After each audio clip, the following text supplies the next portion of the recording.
ওমর রাদিয়াল্লাহু তাআলা ছিল, তাদের বাদ দিয়ে আল্লাহ রাসূল সাল্লাল্লাহু আলাইহি ওয়াসাল্লাম মুসাহাবকে সেই মদিনায় পাঠালেন। কেন পাঠালেন? কারণ তাদের মধ্যে সবচাইতে সৌন্দর্যের দিক থেকে, তাদের মধ্যে সবচাইতে মানে বুঝানোর যে কোয়ালিটিটা, এই কোয়ালিটির দিক থেকে সবচাইতে ভালো ছিল মুসাহাব ইবনে উমাইর রাদিয়াল্লাহু আনহু। অনেকে আছে দেখবেন যে যারা দাঁড়ি ইলাল্লাহ হয়, যারা সুন্দরভাবে উপস্থাপন করতে পারে, যারা বিশেষ করে যখন প্রথম আমরা একজনকে দাঁড়াইতে দেখি তখন তার চেহারার দিকে আমাদের নজর যায়, তখন তার চেহারার দিকে নজর যায়। নজর যাওয়ার পরে যদি তার চেহারাটা সুন্দর হয় তখন দেখবেন কথা বলা মানে তিনি যে আমাদের কাছে কি উপস্থাপন করবেন, তিনি যে আমাদের সামনে কি দাওয়াটা দিবেন, তার শোনার আগ্রহ কিন্তু অনেকটা বেড়ে যায়। আমার প্রিয় ভাইরা, এই সমস্ত গুণাবলী ছিল মুসাহাব ইবনে উমাইর রাদিয়াল্লাহু আনহু। এই মুসাহাব ইবনে উমাইর রাদিয়াল্লাহু আনহুকে সেখানে পাঠানো হলো এবং তিনি সাফল্যের সাথে তিনি দাওয়াতি কাজ করলেন। দাওয়াতি কাজের কয়েকটি ঘটনা এখানে উল্লেখ আছে, যেটা বলার পূর্বে কে এই মুসাহাব, একটু তার পরিচয়টা একটু জেনে নেন। এই মুসাহাব ইবনে উমাইর রাদিয়াল্লাহু আনহু তিনি সেই ব্যক্তি যিনি উহুদের ময়দানে শাহাদাত বরণ করেছিলেন। আমার প্রিয় ভাইরা, তিনি যখন তার অন্তর ছিল নরম, মাক্কি জীবনে মুসাহাব ইবনে উমাইর রাদিয়াল্লাহু আনহুর মতো এত সুদর্শন পুরুষ, এত আদরে বড় হওয়া ছেলে খুব কমই ছিল। সবচাইতে ধনাঢ্য পরিবারের সন্তান তিনি ছিলেন মুসাহাব ইবনে উমাইর রাদিয়াল্লাহু আনহু। যেমন ধনাঢ্য পরিবার, সম্পদ তাদের ছিল যে একটা পোশাক, মুসাহাব রাদিয়াল্লাহু আনহু ইসলাম কবুল করার পূর্বে একটা পোশাক একবার পরার পরে দ্বিতীয়বার পরিধান করতেন না। তিনি যে আদরটা ব্যবহার করতেন, তিনি যে খুশবুটা ব্যবহার করতেন, মাক্কি জীবনে ওরকম খুশবু কেউ ব্যবহার করতো না। তিনি খুশবু ব্যবহার করে তিনি যেই পথ চলতেন, ওই পথ চলার অনেকদিন পরেও যদি কোনো মানুষ সেখানে যেত, এই খুশবুটা চারিদিকে ছড়িয়ে পড়তো এবং তারা বুঝতে পারতো যে এই পাশ দিয়ে চলে গেছে মুসাহাব রাদিয়াল্লাহু আনহু। এই ইসলাম ধর্ম কবুল করার পূর্বে তাদের জীবন যাপন ছিল এমন যে এক পোশাক দ্বিতীয়বার পরিধান করতেন না। তিনি এমন ধনাঢ্য পরিবারের সন্তান ছিলেন। এবারে যখন আল্লাহ রাসূল সাল্লাল্লাহু আলাইহি ওয়াসাল্লামের তাওহীদের বাণী তার কর্ণকুহরে যখন গিয়ে পৌঁছালো, তখন তিনি ইসলাম ধর্ম কবুল করলেন। ইসলাম ধর্ম কবুল করার পরে পরবর্তী সময়ে তাকে পরিবার থেকে বঞ্চিত করে দেওয়া হলো, তাকে পরিবার পরিজন থেকে বঞ্চিত করে দেওয়া হলো। তার মা ছিল মুশরিক, যখন তার কানে গিয়ে পৌঁছায় যে মুসাহাব রাদিয়াল্লাহু আনহু ইসলাম ধর্ম গ্রহণ করেছে, সঙ্গে সঙ্গে মুসাহাব রাদিয়াল্লাহু আনহুকে বেঁধে ফেলা হলো এবং তাকে প্রহার করা হলো। তার মা তাকে প্রহার করতে শুরু করলো যে তুমি মুহাম্মাদের ধর্ম পরিত্যাগ করবে, না হলে তুমি বাড়ি ছাড়বে। মুসাহাব রাদিয়াল্লাহু আনহু তিনি তার মায়ের কাছ থেকে, তিনি তার বাবা মার কাছ থেকে তিনি চলে গেলেন হযরত মুহাম্মদ সাল্লাল্লাহু আলাইহি ওয়াসাল্লামের কাছে। তিনি গিয়ে যখন বললেন, মুহাম্মদ সাল্লাল্লাহু আলাইহি ওয়াসাল্লাম তিনি অঝরে কান্নাকাটি শুরু করে দিলেন। এই মুসাহাব রাদিয়াল্লাহু আনহুকে এই মদিনায় আপনার প্রথম দাঈ ইলাল্লাহ, ইসলামের প্রথম দাঈ ইলাল্লাহ হচ্ছে মুসাহাব রাদিয়াল্লাহু আনহু, ইসলামের ইতিহাসে প্রথম দাঈ। সম্মানিত উপস্থিতি, এই মুসাহাব রাদিয়াল্লাহু আনহুকে সেখানে পাঠানো হলো। আমার প্রিয় ভাইরা, এই মুসাহাব রাদিয়াল্লাহু আনহু সেখান থেকে শুরু করে বদরের ময়দান পর্যন্ত, বদরের ময়দানে কাফেরদের কচুকাটা করেছে। তার পরবর্তী সময়ে বদরের ময়দান থেকে যখন বদরের প্রতিশোধ নেওয়ার জন্য উহুদ যুদ্ধের যখন ডাক এসে যায়, হিজরীর দ্বিতীয় বর্ষে যখন উহুদ যুদ্ধের ডাক এসে যায়, তখন আল্লাহ রাসূল সাল্লাল্লাহু আলাইহি ওয়াসাল্লাম উহুদের ময়দানে সাহাবীদেরকে দেখছিলেন, সামনের কাতারের দিকে সাহাবীদেরকে দেখছিলেন এবং তিনি ভাবছিলেন যে কার হাতে ইসলামের পতাকা তুলে দেওয়া যায়, কার হাতে ইসলামের পতাকা তুলে দেওয়া হয়। আমার প্রিয় ভাইরা, এবারে আল্লাহ রাসূল সাল্লাল্লাহু আলাইহি ওয়াসাল্লাম তিনি নজর দিলেন মুসাহাব ইবনে উমাইর রাদিয়াল্লাহু আনহুর কাছ থেকে। তিনি তার হাতে কালেমার পতাকা তুলে দিলেন, ইসলামের পতাকা তার হাতে তুলে দিলেন এবং সর্বাবস্থায়, আমার প্রিয় ভাইরা, আপনারা জানেন যে উহুদের ময়দানে কিন্তু মুসলিমরা কিন্তু পরাজয় বরণ করেছিল। এই কারণে যে আল্লাহ রাসূল সাল্লাল্লাহু আলাইহি ওয়াসাল্লাম নির্দেশ দিয়েছিল, সে নির্দেশ মুসলমানরা অমান্য করেছে। সে নির্দেশ কেন অমান্য করেছে? আল্লাহ রাসূল সাল্লাল্লাহু আলাইহি ওয়াসাল্লাম উহুদের ময়দানে কমান্ডার ছিলেন। তিনি এমন ভাবে কমান্ডার ছিলেন যে আপনার এই উহুদের ময়দানে উহুদ পাহাড়ের কাছে একটি গিরিপথ ছিল। একটি গিরিপথ ছিল, সেই গিরিপথের মধ্যে 50 জন তীরন্দাজকে আল্লাহ রাসূল সাল্লাল্লাহু আলাইহি ওয়াসাল্লাম নিয়োজিত করেছিলেন এবং সেই 50 জন তীরন্দাজকে ভালোভাবে তিনি দিক নির্দেশনা দিয়েছেন যে আমরা যদি শাহাদাত বরণ পর্যন্ত যদি করে যাই তারপরে তোমরা এই গিরিপথ ছাড়বে না, কারণ এই গিরিপথ ছাড়লে কাফেরেরা সেই গিরিপথ দিয়ে আমাদেরকে আক্রমণ করবে। কিন্তু 50 জন সাহাবী যখন আপনার দেখলো যে উহুদের ময়দানে কাফেররা কচু কাটা হয়ে যাচ্ছে, আমাদের বিজয় নিশ্চিত, আল্লাহ রাসূল সাল্লাল্লাহু আলাইহি ওয়াসাল্লামের নির্দেশ তারা অমান্য করে সেখানে পৌঁছালো। এমন অবস্থায় খালিদ বিন ওয়ালিদ সেই সময় কিন্তু মুসলিম হয়নি।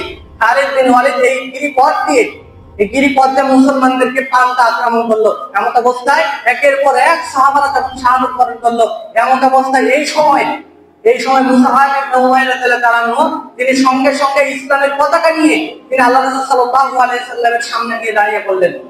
আল্লাহ রাসূল সাল্লাল্লাহু আলাইহি ওয়াসাল্লামের সামনে গিয়ে তিনি ঢাল হয়ে দাঁড়িয়ে পড়লেন। এমন অবস্থায় আল্লাহ রাসূল সাল্লাল্লাহু আলাইহি ওয়াসাল্লামের সামনে যখন তিনি ঢাল হয়ে দাঁড়িয়ে পড়লেন, এমন অবস্থায় এক কাফের এসে সঙ্গে সঙ্গে মুসাহাব ইবনে উমাইর রাদিয়াল্লাহু তাআলা এই ডান হাতটা কতল করে ফেলবে। ডান হাতটা সঙ্গে সঙ্গে তার কতল হয়ে গেল। আমার প্রিয় ভাইরা, তিনি যখন ডান হাত দিয়ে কালেমার পতাকা উত্তোলন করছিলেন, যখন ডান হাতটা কেটে ফেলা হলো, সঙ্গে সঙ্গে কালেমার পতাকা নিচে পড়তে যাবে, এমন অবস্থায় মুসাহাব ইবনে উমাইর রাদিয়াল্লাহু তাআলা বাম হাত দিয়ে কালেমার পতাকা উত্তোলন করলেন। তারপরেও এই ইসলামের পতাকা তিনি ধুলান্বিত হতে দেয়নি। আমার প্রিয় ভাইরা, এবারে মুসাহাব ইবনে উমাইর রাদিয়াল্লাহু তাআলা পরবর্তী সময়ে এই বাম হাতটাও কেটে ফেলে দেওয়া হলো। উহুদের ময়দানে তিনি যখন রাসূল সাল্লাল্লাহু আলাইহি ওয়াসাল্লামকে প্রোটেক্ট করছিলেন, এমন অবস্থায় বাম হাতটাও কেটে ফেলে দেওয়া হলো। আমার প্রিয় ভাইরা, এবারে যখন কালেমার পতাকা ঝনঝন করে যখন জমিনে পড়ে যায়, তিনি সঙ্গে সঙ্গে তার দুইটা বাহু দিয়ে টানে কালেমার পতাকা কি করলেন, আস্তে ধরে ফেললেন। তারপরেও ইসলামের এই পতাকা তিনি ধুলান্বিত হতে দেয়নি। আমার প্রিয় ভাইরা, এমন অবস্থায় একটি বর্ষা নিক্ষেপ করে মুসাহাব ইবনে উমাইর রাদিয়াল্লাহু তাআলাকে শহীদ করে দেওয়া হলো। আল্লাহ রাসূল সাল্লাল্লাহু আলাইহি ওয়াসাল্লাম পরবর্তী সময়ে যখন তিনি শহীদদের লাশ তিনি যখন দেখতে যাচ্ছিলেন, এমন অবস্থায় তিনি দেখলেন একটা জায়গায় একটা লাশ পড়ে আছে, যেই লাশের চারিদিক দিয়ে বালু দিয়ে একেবারে আবৃত করা। তিনি সঙ্গে সঙ্গে সেখানে গেলেন। যাওয়ার পরে যখন লাশটা উল্টানো হলো, তিনি দেখলেন সেটা হচ্ছে মুসাহাব রাদিয়াল্লাহু তাআলা। তিনি উহুদের ময়দানে শাহাদাত বরণ করলেন। আমার প্রিয় ভাইরা, এই মুসাহাব রাদিয়াল্লাহু তাআলা যখন তিনি সেই সাথে সঙ্গে সঙ্গে সেখানে গিয়ে আল্লাহ রাসূল সাল্লাল্লাহু আলাইহি ওয়াসাল্লাম মাঝে কান্না করতে শুরু করে দিলেন। যখন জানাজার যখন মুসাহাব রাদিয়াল্লাহু তাআলাকে দাফন করা হবে, দাফন করার সময় এক টুকরো কাপড় দিয়ে যদি মাথা ঢাকা হয় পা বের হয়ে যায়, পা যদি ঢাকা হয় মাথা বের হয়ে যায়। আল্লাহ রাসূল সাল্লাল্লাহু আলাইহি ওয়াসাল্লাম অঝরে কান্না করতে শুরু করতে দিলেন এবং আল্লাহর কাছে দোয়া করলেন যে আল্লাহ, এই মুসাহাব হচ্ছে সেই মুসাহাব যে মুসাহাব রাদিয়াল্লাহু তাআলা একবার ইসলাম গ্রহণ করার পূর্ব মুহূর্তে একবার একটা জামা পরিধান করার পরে দ্বিতীয়বার আর সেই জামা পরিধান করতো না। একবার যদি কোনো পোশাক পরিধান করতো, দ্বিতীয়বার সেই পোশাক পরিধান করতো না। অথচ যখন সে মারা যাওয়ার পরে এক টুকরো কাপড় তার কপালে জুটলো না। আমার প্রিয় ভাইরা, তাদের তিতিক্ষা, সেই সাহাবীদের ত্যাগ তিতিক্ষা আপনি কতটা একটু চিন্তা ভাবনা করে দেখেন। আমার প্রিয় ভাইরা, এবার এমন অবস্থায় মুসাহাব রাদিয়াল্লাহু তাআলা সেই উহুদের ময়দানে তিনি শাহাদাত বরণ করলেন। আমার প্রিয় ভাইরা, এই মুসাহাব রাদিয়াল্লাহু তাআলাকে যখন আপনার ইয়াসরিবে পাঠানো হলো, পাঠানোর পরে এই মুসাহাব রাদিয়াল্লাহু তাআলা তিনি তার জ্ঞান গর্ভ দিয়ে, তিনি তার ইলম দিয়ে সমস্ত মানুষদেরকে ইসলামের ছায়াতলে আবদ্ধ করার জন্য তিনি চেষ্টা করতে আরম্ভ করলেন। এই ক্ষেত্রে তিনি সবচেয়ে বড় সফলতা অর্জন করলেন। এক সময় তিনি যখন একটি ঘটনা বনু আব্দুল আশহাল এবং বনু আপনার জাফরের মহল্লায় আল্লাহ এই মুসাহাব রাদিয়াল্লাহু তাআলা তিনি কালেমার বাণী নিয়ে যখন তিনি পৌঁছানোর পরে এইরকম কয়েকজন মানুষ এসে মুসাহাব রাদিয়াল্লাহু তাআলার কথা শুনছিলেন এবং তারা সেখানে ইসলামের যে বিধিবিধান, হুকুম আহকাম, সেখানে তারা শিক্ষা গ্রহণ করছিল। এমন অবস্থায় সেই গোত্রের দুইজন প্রধান সাদ ইবনে মুআয রাদিয়াল্লাহু তাআলা তারা কিন্তু কখনো ইসলাম ধর্ম কবুল করেনি। সাদ ইবনে মুআয এবং উসাইদ ইবনে হুসাইর, সেই দুই গোত্রের যখন প্রধান আসার পরে মুসাহাব রাদিয়াল্লাহু তাআলা যখন দেখছিলেন যে তারা কি করছে, লোকজনদেরকে তাওহীদের বাণী শোনাচ্ছে, তখন তাদের মাথা গরম হয়ে উঠলো।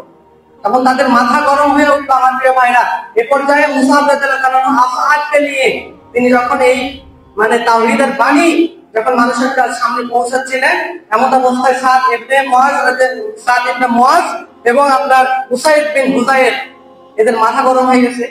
কি ব্যাপার, আমাদের মহল্লে একে আসার সাহস কে দিল? আমার প্রিয় ভাইরা, এমন অবস্থায় তাদের মধ্য থেকে সাদ ইবনে মুআজ রাদিয়াল্লাহু তাআলা তিনি বললেন যে আপনার উসাইদকে বললেন যে তুমি সেখানে যাও, যাওয়ার পরে তাদেরকে হুমকি ধামকি দেবে, তারা যদি এখান থেকে বের হয়ে না যায় তাদেরকে শাস্তির আওতায় আনা হবে। আমার প্রিয় ভাইরা, সাদ ইবনে মুআজ উসাইদকে আদেশ করলো। আদেশ করার পর উসাইদ সেখানে বর্ষা নিয়ে সেখানে গেল। যাওয়ার পরে মুসাব ইবনে উমাইর রাদিয়াল্লাহু তাআলা আনহুকে তিনি বললেন যে আপনারা যদি এইখান থেকে যদি পদত্যাগ না করেন, আপনারা কেন এখানে এসেছেন? আমাদের সাধারণ মানুষদেরকে আপনারা কি শিখাচ্ছেন? আমাদের লোকজনদেরকে পাগল পারা করে দিচ্ছেন, আপনারা ব্যাপার কি? তখন মুসাব ইবনে উমাইর রাদিয়াল্লাহু তাআলা তিনি বললেন যে উসাইদ, আপনার হাতে যদি কিছুটা সময় থাকে, আপনি শান্ত হন এবং আমার সামনে বসুন। বসার পরে আমি যে কথাগুলো বলবো, ভালো লাগলে সেগুলো গ্রহণ করবেন, যদি ভালো না লাগে সেগুলো পরিত্যাগ করবেন, সমস্যা নাই।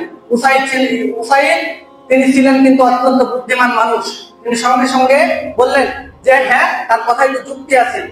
তখন মুসাব ইবনে উমাইর রাদিয়াল্লাহু তাআলা আনহুর সামনে তিনি বসে বললেন। বসার পরে মুসাব রাদিয়াল্লাহু তাআলা আনহু তিনি কোরআন থেকে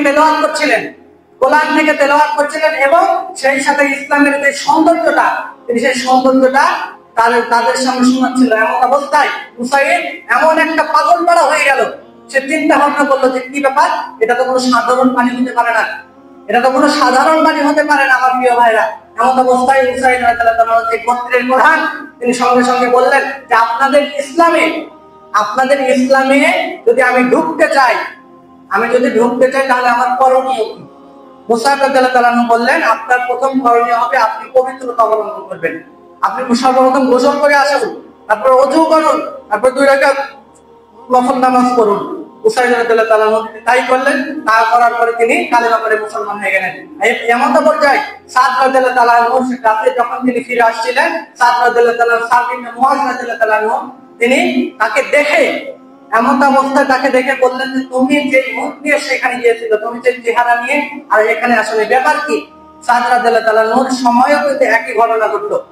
সাদ রাদিয়াল্লাহু তাআলা তিনি যখন মুসাব রাদিয়াল্লাহু তাআলার কাছে গেলেন, যাওয়ার পরে এই এমন অবস্থায় একই পর্যায়ে সেখানে কিন্তু তিনি শাহাদাত বাক্য পাঠ করে মুসলমান হয়ে গেলেন। আমার প্রিয় ভাইরা, এই পর্যায়ে নবুয়তের যখন 13তম বর্ষে আল্লাহ রাসূল সাল্লাল্লাহু আলাইহি ওয়াসাল্লাম যে দায়ীকে ইয়াসরিবে পাঠিয়েছিল, মুসাব রাদিয়াল্লাহু তাআলা মানে আপনার তার তত্ত্বাবধানে বা 75 জনের একটি প্রতিনিধি দল এই নবুয়তের 13তম বর্ষে তারা হজ করতে আসলো। আসার পরে তারা সিদ্ধান্ত নিল আমরা মুহাম্মদ সাল্লাল্লাহু আলাইহি ওয়াসাল্লামের সাথে দেখা করব, আমরা রাসূল সাল্লাল্লাহু আলাইহি ওয়াসাল্লামের সাথে দেখা করব। এমন অবস্থায় রাতের দিকে যখন মুহাম্মদ সাল্লাল্লাহু আলাইহি ওয়াসাল্লামের সাথে দেখা করার জন্য তারা সেই জায়গাতে গেল, যেটার নাম হচ্ছে আকাবা।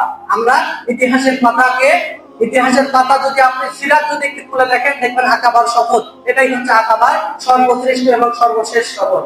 সেখানে 75 জনের একটি দল যখন সেখানে যাওয়ার পরে আল্লাহ রাসূল সাল্লাল্লাহু আলাইহি ওয়াসাল্লামের সাথে তার চাচা আব্বাস রাদিয়াল্লাহু তাআলা তিনি গেলেন। সেই সময় কিন্তু আব্বাস কিন্তু ইসলাম ধর্ম কবুল করেনি।